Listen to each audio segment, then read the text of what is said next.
Stories in today's video. 1. My cheating wife had been illegally using my bank card to withdraw money. 2. I caught my boyfriend sleeping with 2 women. I had my suspicions confirmed after our relationship had ended. She ended it. We got together in September 2012, about 3 months after I had gotten out of a previous relationship in which I had been cheated on and ended, in relatively friendly terms despite what had happened, but I digress. We had s*x quite often from September to March. I don't claim to be a s*x god, but I've always told my partners that if I'm doing something wrong or they want me to do something different to what I'm doing, then please tell me. I'd rather know and try to fix it than have s*x only enjoyable for myself.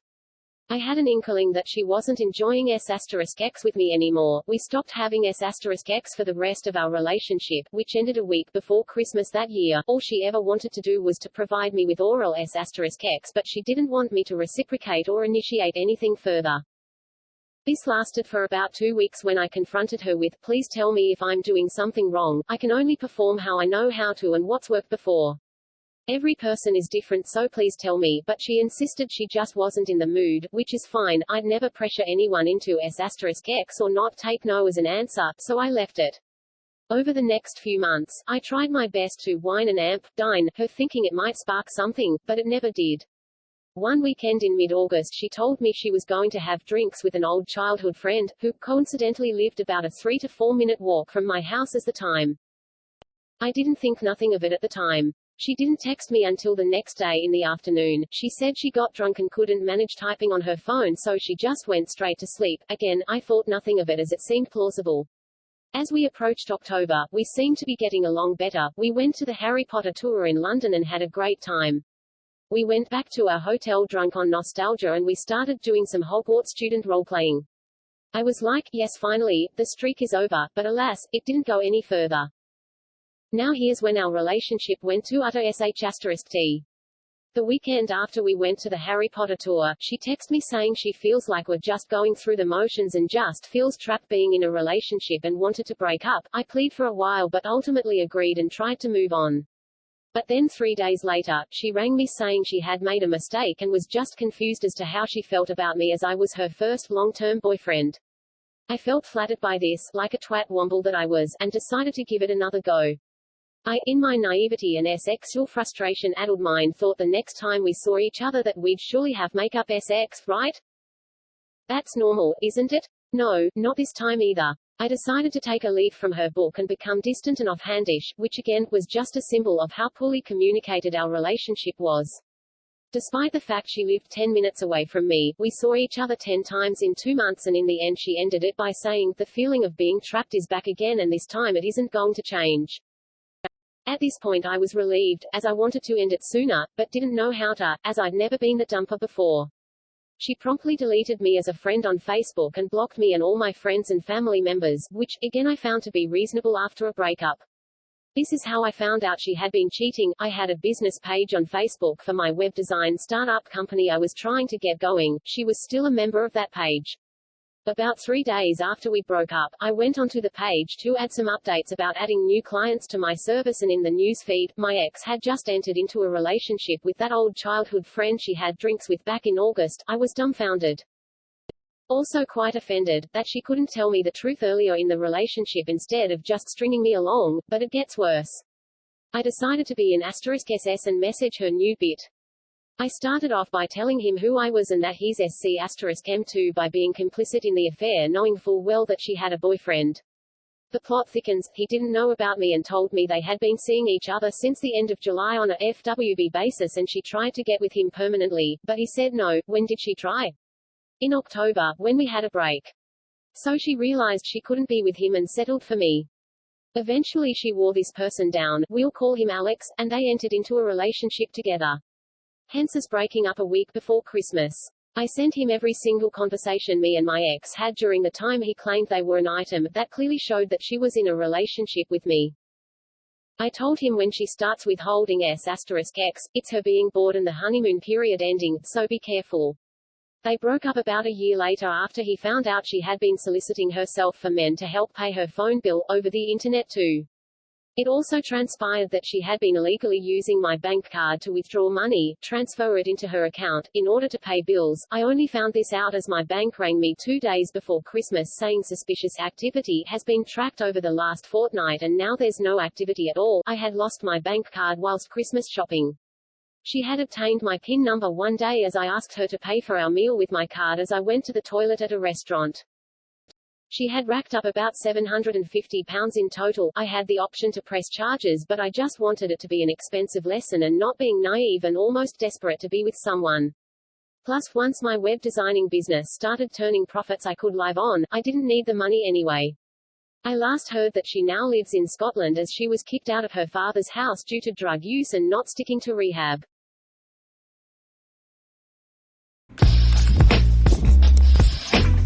I apologize for the length of this story. **TLDR, after breaking up with cheating ex, who claims to have no longer be in love with me or find me **sexually attractive, why would he get back together with me and not just end the relationship? As briefly described in the title, I am very confused. I don't want people asking me if I've gained weight because that's not it. I've been the same, no changes. I feel arrogant saying this, but I'm thrown off by him saying he no longer found me sexually desirable. The relationship was great the first 3 months. Despite that, he talked about his ex, who has the same exact name as me, a lot. At first, I didn't think anything of it because I'm not the jealous type. He also told me that their 2-year relationship ended terribly and he no longer speaks with her. Then I noticed he brought her up a lot and a lot of other ex-GFs, so I told him it makes me uncomfortable that he talks about his ex-GFs a lot. He acknowledged this and the talk of exes reduced. Not too long after 3 months, he became very distant and communicated less. When I communicated him about not feeling prioritized, he blamed it on his busy postdoc schedule, and the way he showed he cared for me was by squeezing me into his schedule. I accepted this, because I wanted him to succeed at work and figured I would want the same if I were in his situation and thought I was being understanding of his needs. The communication and prioritization continued to get worse. We started having less ex, but I honestly thought it was because he's exhausted and tired from work. Why did I stay with him? Because when we were together, it felt great. He seemed to be a good communicator, he seemed to have a higher EQ than most guys I've dated, and we were able to do some fun activities together. So 2 months later, I ended up breaking up with him over text. It took him a while to message me back, but he wrote a nice message that he understands and is okay with it. I told him I wanted to pick up a book I left and he asked if I could do it next weekend. I thought it was weird because he could just leave it with the front desk people, but didn't question it. Then I felt bad for ending the relationship the way I did, over text, and asked if we could meet for closure. He said yes and wanted that himself. Instead of meeting where we originally planned, I had to go closer to his place because he lost his stuff and couldn't easily travel to me. I later found out that he went on an island holiday with friends and his stuff got stolen. I thought that was really weird because he never mentioned that to me, but he's a spontaneous guy, so I thought maybe it was a last-minute thing that he decided to do after I broke up with him. We spent 3 hours together talking about how the relationship didn't work. In the end, I thought, oh, now that I know where he's coming from. He continued to say he's very busy and got scared because he was getting lots of grant rejections. This could possibly work. I communicated with him that I'm willing to try the relationship again. We were only broken up for about a week, as long as we're both able to set up expectations of each other's needs, etc.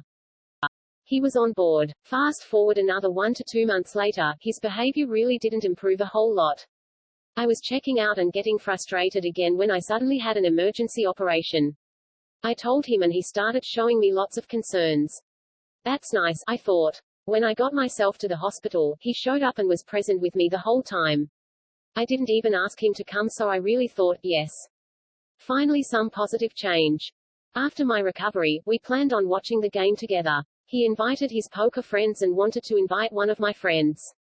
I showed up to his place before going to the game and ended up finding used condoms in his trash can. I confronted him about it, because we don't use protection, and he immediately lied saying, I don't use that trash can. I wasn't having it and yelled at him. After catching lying several more times and seeing him sit in silence in a thinking pose for 10 minutes, he told me that he was planning on telling me all of this today in the between the matches.